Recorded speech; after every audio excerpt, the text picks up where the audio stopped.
Dr. Elena Rodriguez stood motionless in the dim light of her laboratory, staring at the holographic display that floated before her. The signal patterns pulsed with an otherworldly rhythm, unlike anything she'd seen in 15 years of xenorchaeology. Her hands trembled slightly as she manipulated the three-dimensional projection, expanding sections of the complex waveform that had been received by the Deep Space Array in Chile. "Run the translation matrix again," she commanded, her voice barely above a whisper. The quantum computer hummed softly as it processed the alien transmission for the 100th time. But this time was different. This time, they had the key. The discovery had come 3 days ago, hidden within the remnants of an ancient artifact found beneath the ice of Europa.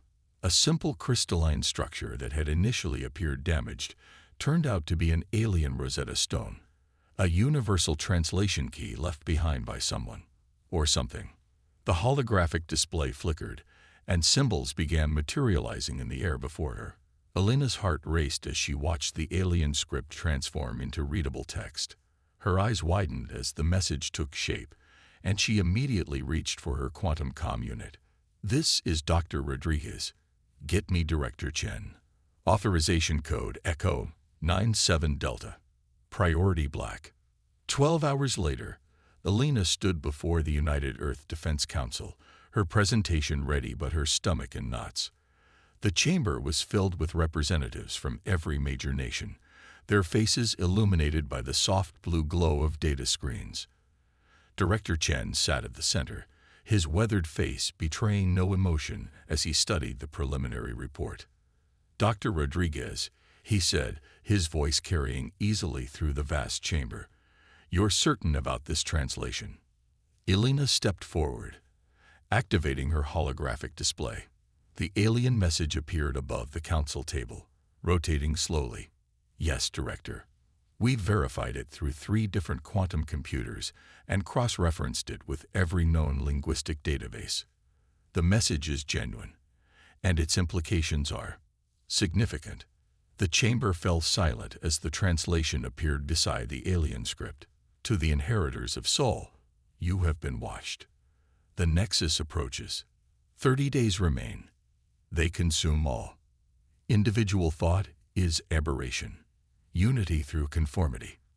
Resistance has failed. Hide or submit. No other options exist." Murmurs filled the chamber as the council members processed the warning. Elena continued, her voice steady despite her racing heart. "The message was left approximately 50,000 years ago by a civilization that called themselves the predecessors. They encountered the Nexus Collective, and they didn't survive the experience." Director Chen leaned forward. "Elaborate on the Nexus Collective, Doctor." Elena gestured, and new images appeared, reconstructions based on data embedded within the message. "They're a Type IO civilization, capable of harnessing the entire energy output of their star system. But more than that, they're a true hive mind, billions of connected consciences working in perfect harmony. Their version of harmony, at least." She paused, letting the implications sink in. "They view independent thought as a cosmic aberration.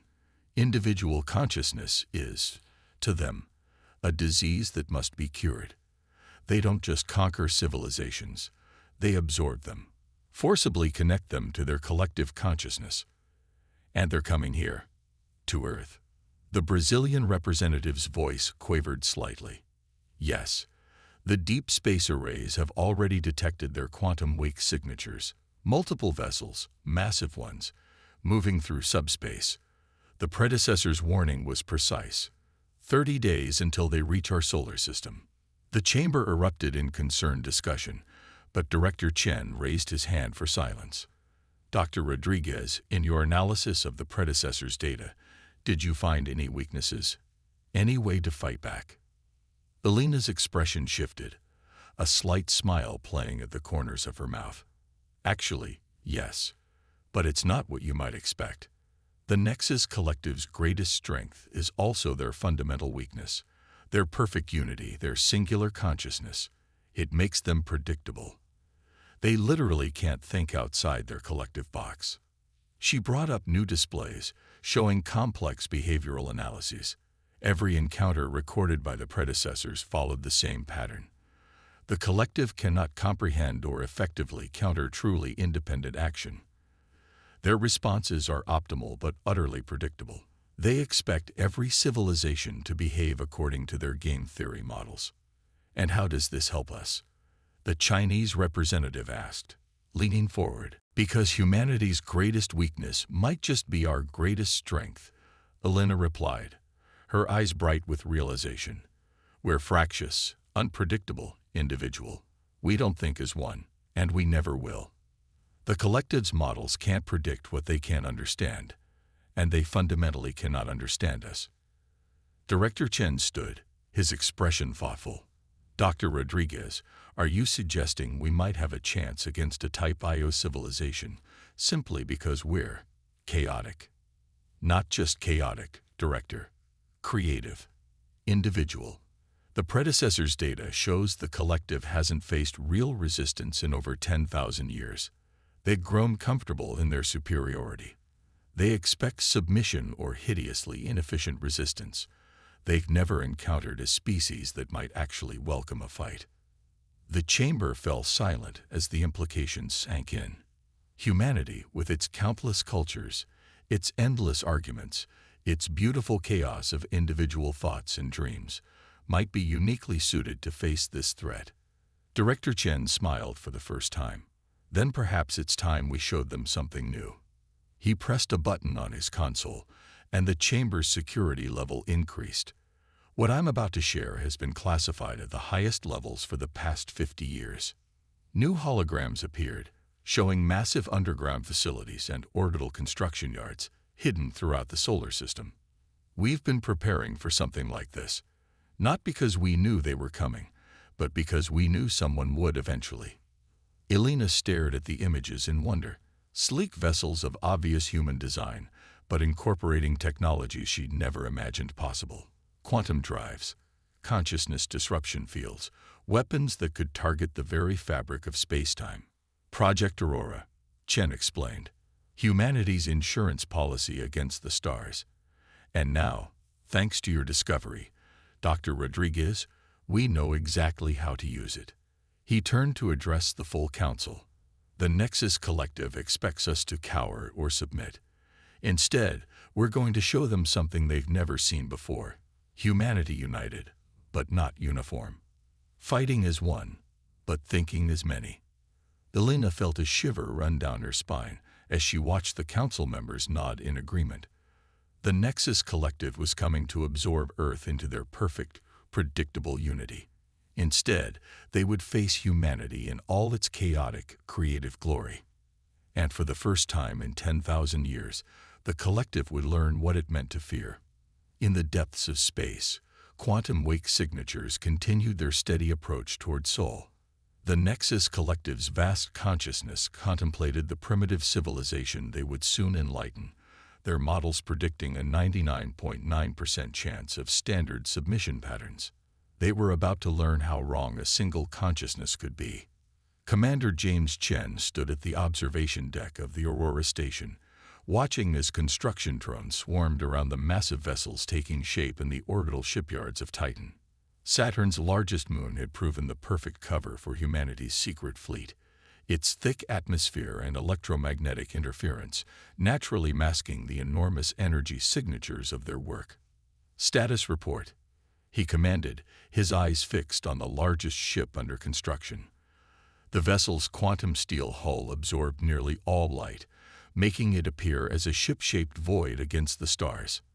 The Hyperion will be ready in 18 hours, Commander, reported Captain Sarah Martinez, her holographic avatar appearing beside him.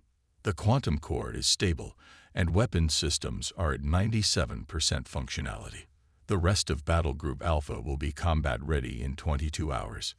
James nodded, his reflection in the reinforced plastic-glass window showing a man in his early 40s, with features hardened by years of preparation for this very moment. And the neural interface systems. Dr. Patel reports all systems are green.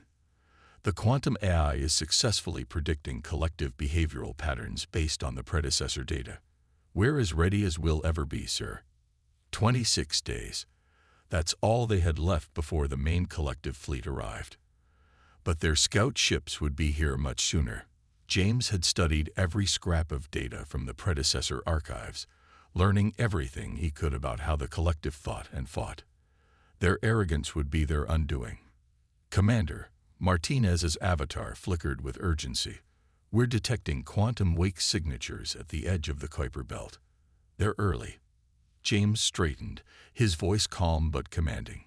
Battle stations, all personnel to assigned positions. Time to test our theories about our visitors. Throughout the hidden facility, lights dimmed to combat status. In hardened bunkers beneath Titan's surface, quantum computers spun up to full power. The first real test of Project Aurora was about to begin. 3 collective vessels, Martins reported, matching configurations from the predecessor archives. Scout-class ships, approximately 3 kilometers in length each. James watched as the tactical display showed the alien vessels emerging from quantum space. They were beautiful in their own way. Geometric perfection made real in crystalline materials that shouldn't exist in normal space. The ships moved in perfect synchronization, their formations mathematically precise. Launch probe Group 1, James ordered. Let's see how they react to our little surprise. From concealed silos on Titan's surface, dozens of small, unmanned vessels launched into space.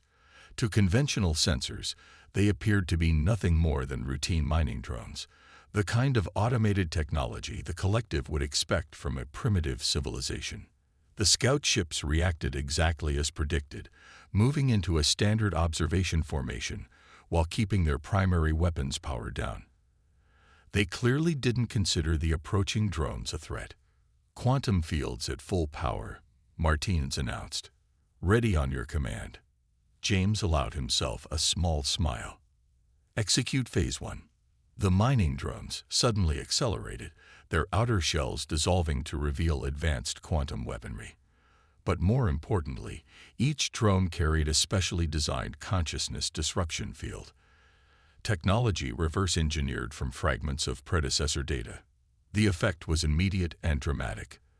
The perfect formation of the scout ships wavered as the quantum fields interfered with the collective's hive-mind connection. For the first time in millennia, individual nodes of the collective consciousness experienced something alien to them: isolation. Direct hit on all targets, Martins reported, excitement creeping into her normally professional tone. Their shields were configured exactly as the predecessor data suggested. They never adapted their defensive systems because they never needed to. The scout ships' responses were telling. Instead of adapting to the new threat, they attempted to maintain their standard defense protocols. Protocols that hadn't changed in thousands of years. Their energy weapons fired in precisely calculated patterns that would have been devastating against conventional attacks. But humanity's quantum-shifted drones simply weren't where the collective's perfect calculations said they should be. Phase 2, James commanded. Let's show them what else we can do. From the shadow of Titan, the first wave of Aurora vessels decloaked. Unlike the crystalline perfection of the collective ships, these were angular, aggressive, and distinctly human in design. Their quantum steel hulls absorbed both energy and light, making them appear as moving tiers in the fabric of space. The collective ships immediately shifted to their standard combat formation, a response recorded in the predecessor archives countless times. It was exactly what James had been counting on. They're broadcasting, Martins announced. A holographic message appeared, showing a being of pure energy contained within a crystalline matrix, an avatar of the collective consciousness. Primitive species, the translation scrolled across James's vision. Your resistance is noted but futile. Submit to unity. Further resistance will result in immediate termination. James opened a channel to respond. This is Commander James Chen of the United Earth Defense Force. We've studied your patterns, analyzed your tactics. For 10,000 years, you've fought the same way against every species you've encountered. Today, that changes. He nodded to Martinez. Show them what unpredictability looks like. The Aurora vessels moved in ways that defied conventional space combat doctrine. Each ship operated independently, its actions coordinated but not predictable, following tactical patterns generated by quantum AIs that randomized their responses while maintaining strategic coherence. The collective ship's perfect formation became a perfect trap. Their energy weapons fired at where human vessels should have been, finding only empty space. Their predictable defense patterns left them vulnerable to attacks coming from vectors they had dismissed as tactically unsound. In the command center beneath Titan's surface, Dr. Maya Patel watched the quantum AI's predictions prove devastatingly accurate. The hive mind is trying to adapt, she reported, her eyes scanning streams of data. But they can't achieve consensus quickly enough. Their need for perfect unity is slowing their response time. The battle was over in minutes. 2 scout ships were disabled by consciousness disruption fields, their crews experiencing individual thought for the first time in their existence. The third managed to enter quantum space, escaping back toward the main fleet. Let it go, James ordered as Martinez moved to pursue. Let them see what they're facing. Let the collective know that humanity won't be absorbed or destroyed. We're going to show them something they've never seen before. A species that thrives on chaos and turns unpredictability into strength. He turned to face his crew, both physical and holographic. We have 25 days until their main fleet arrives. Now we know our theories were right. Humanity's greatest strength isn't our technology. It's our individuality, our ability to think and act independently while still working toward a common goal. Through quantum channels, the disabled collective ships broadcast their distress to their approaching fleet. For the first time in 10,000 years, the unified consciousness of the collective experienced something new: doubt. In the vast space between stars, the main fleet of the collective adjusted its trajectory slightly, increasing speed. The anomaly would be investigated, analyzed, and corrected. Unity would prevail. It had to. The alternative was unthinkable. But in the shadows of Saturn, humanity continued to prepare. Project Aurora had passed its first test, but the real battle was yet to come. And James Chen intended to show the collective exactly why humanity had survived every challenge it had ever faced, not through unity of thought, but through diversity of action. Dr. Maya Patel stood before the quantum core of the Hyperion, watching streams of data flow through the crystalline matrix. Her neural interface hummed softly as she processed battle simulations, each one more complex than the last. The collective's main fleet would arrive in 15 days, and she intended to give them a welcome they'd never forget. Neural network analysis complete, she announced, her voice carrying through the ship's quantum comm system. The collective's tactical responses are becoming even more predictable than we thought. They literally can't conceive of warfare without perfect unity. The massive holographic display showed the approaching collective fleet. Over 300 capital ships moving in formations of mathematical precision. But where others saw overwhelming force, Maya saw patterns, weaknesses, opportunities. Show me. Commander Chen's voice came through the quantum link, his avatar materializing beside her. Maya gestured, and the tactical display transformed. Every ship in their fleet is connected to the hive mind. They think as one, move as one, fight as one. But that means they all share the same tactical blind spots. Her fingers danced through the holographic data. Look at their formation. It's perfect for fighting the conventional battle. Too perfect. The display highlighted gaps in the collective's defenses, spaces that seemed random but followed a precise mathematical pattern. They've optimized their formations over thousands of years, but always against enemies that think like they do. Their blind spots are consistent because they can't imagine anyone seeing warfare differently. Chen studied the analysis. And your solution? Maya smiled. Chaos. Controlled chaos. The display shifted, showing new tactical patterns. I've developed a neural network that randomizes our fleet's responses while maintaining strategic coherence. Each ship will have its own tactical AI, making independent decisions while still working toward our overall goals. The opposite of their hive mind. Chen nodded. How soon can we implement it? It's ready now. We've been running simulations for the past week. The quantum cores can handle the processing load, and the AI's predictions are 99.7% accurate. The quantum comm chimed, and Captain Martinez's avatar appeared. Commander, long-range sensors are detecting new quantum wake signatures. A lot of them. The collective's fleet has accelerated. They'll be here in less than 6 hours. Chen's expression hardened. They're not waiting. Status of our fleet. Battle groups Alpha through Delta are combat ready, Martins reported. The lunar defense grid is online, and the Mars installations are powered up. We're as ready as we'll ever be. Dr. Patel, implement your neural network now. All ships, battle stations. This is not a drill. Throughout the solar system, humanity's hidden defenses awakened. Quantum cores powered up, consciousness disruption fields hummed to life, and weapons that could tear holes in reality itself were armed and ready. The collective fleet emerged from quantum space near Jupiter's orbit, their crystalline ships refracting sunlight in dazzling patterns. Their formation was perfect, beautiful, and utterly predictable.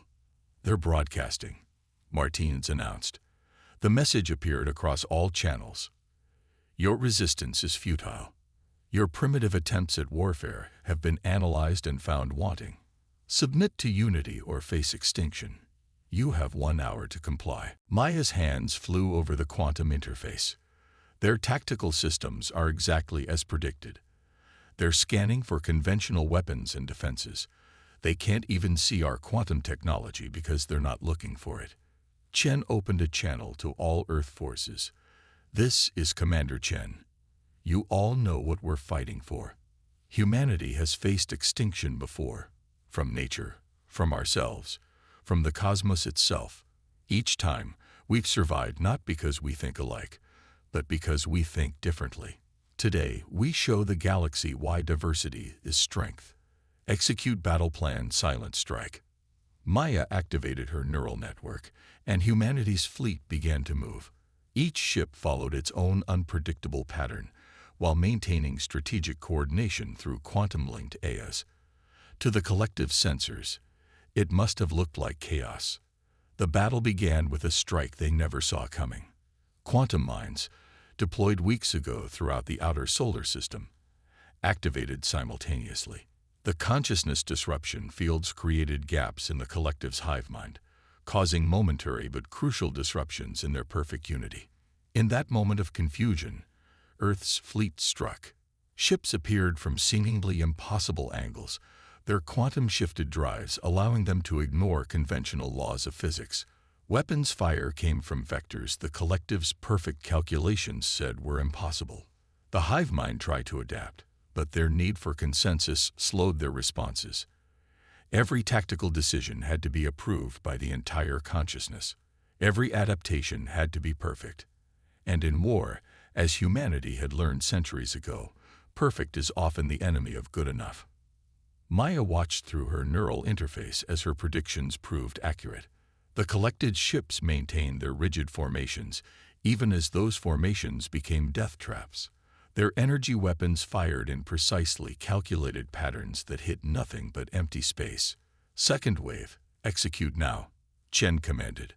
A new group of Earth ships decloaked, these armed with technology that could temporarily disrupt the quantum fields holding the collective's crystalline ships together. The effect was devastating. Perfect geometric shapes began to fracture and break apart. The collective's response was telling. Instead of adapting to the new threat, they attempted to maintain their standard tactics. Their perfect unity had become perfect vulnerability. They're retreating, Martinez announced after 3 hours of battle. 47 of their capital ships destroyed, 32 disabled. The rest are entering quantum space, but they're not leaving the system. They're regrouping near Neptune. Chen nodded.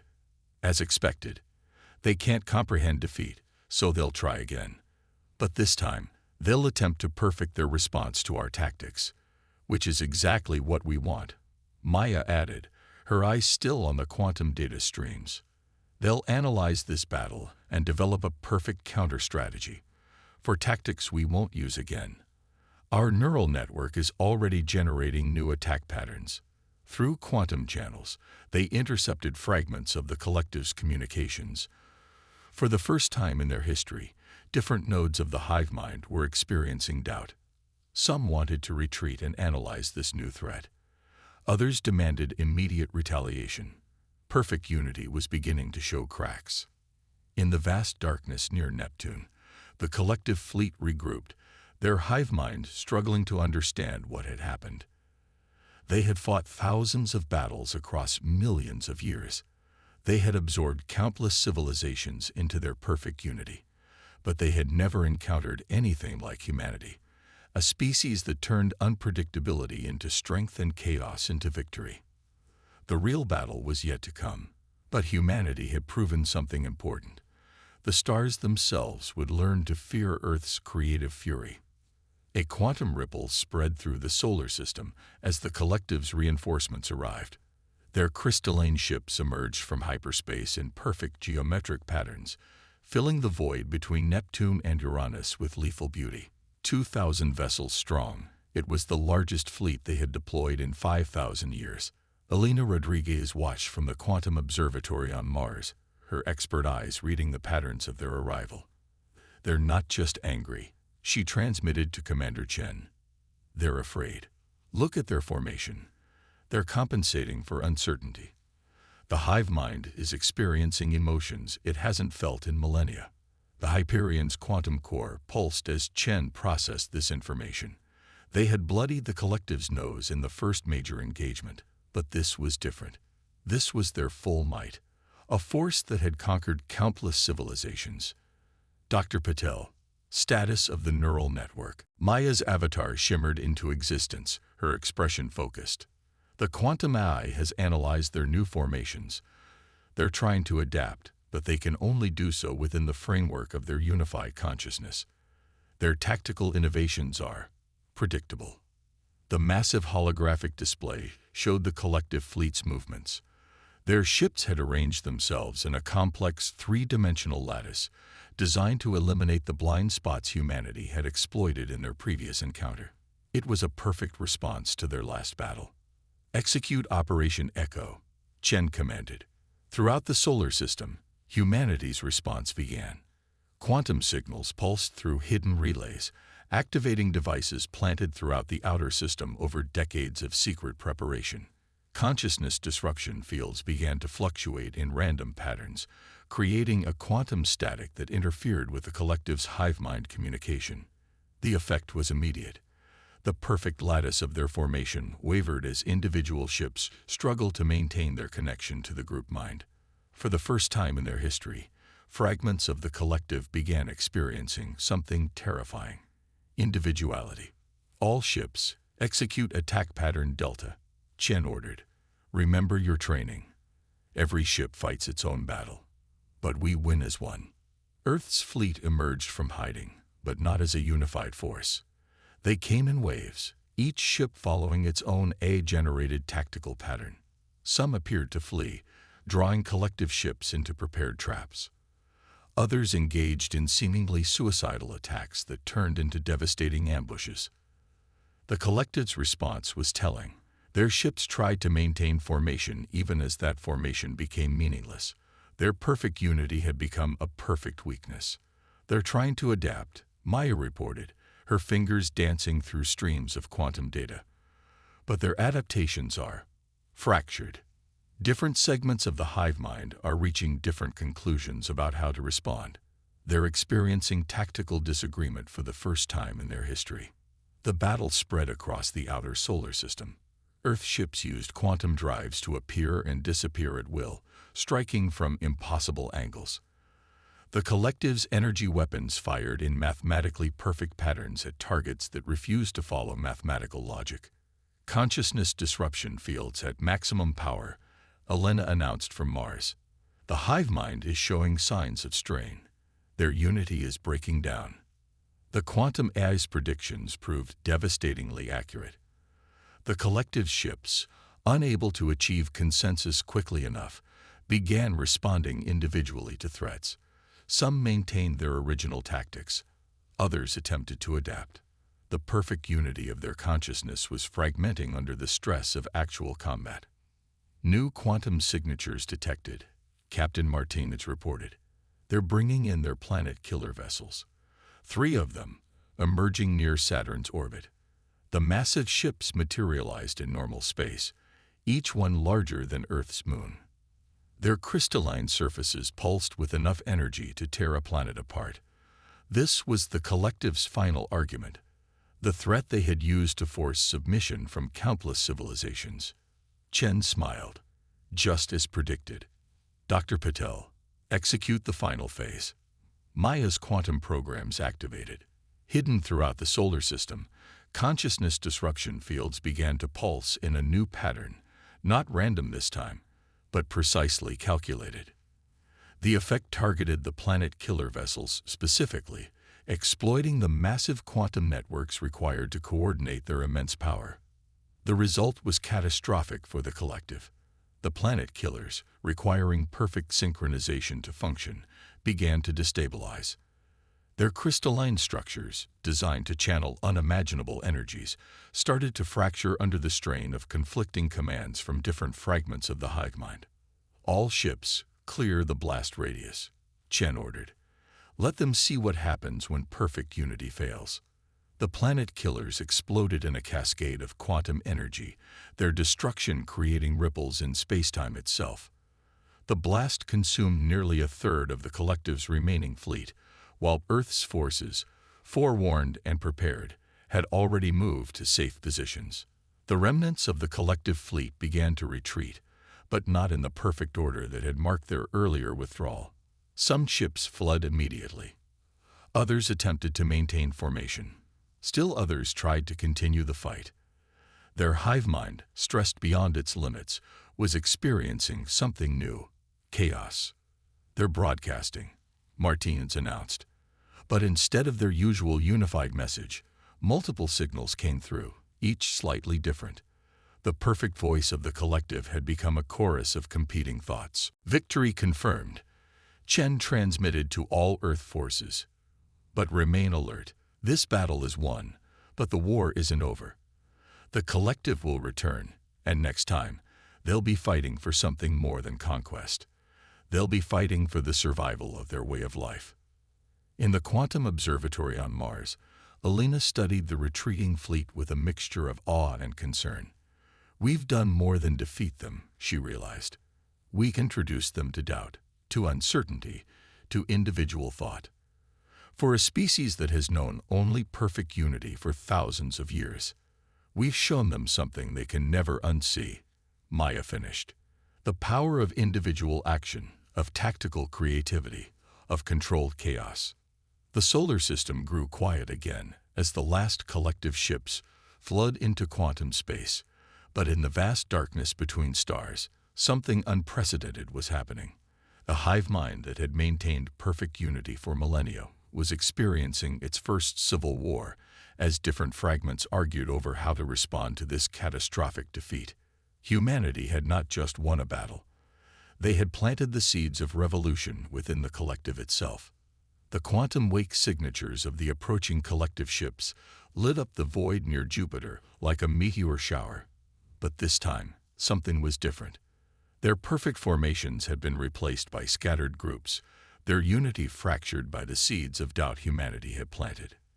They're divided, Maya announced from the Hyperion's quantum core. I'm detecting multiple command patterns. The hive mind has split into factions. Commander Chen studied the tactical display, watching as the collective's final assault force approached. 500 ships remained from their once mighty fleet, but they moved with desperate purpose. This wasn't just about conquering Earth anymore. It was about preserving their way of life. All forces, battle stations. Chen commanded.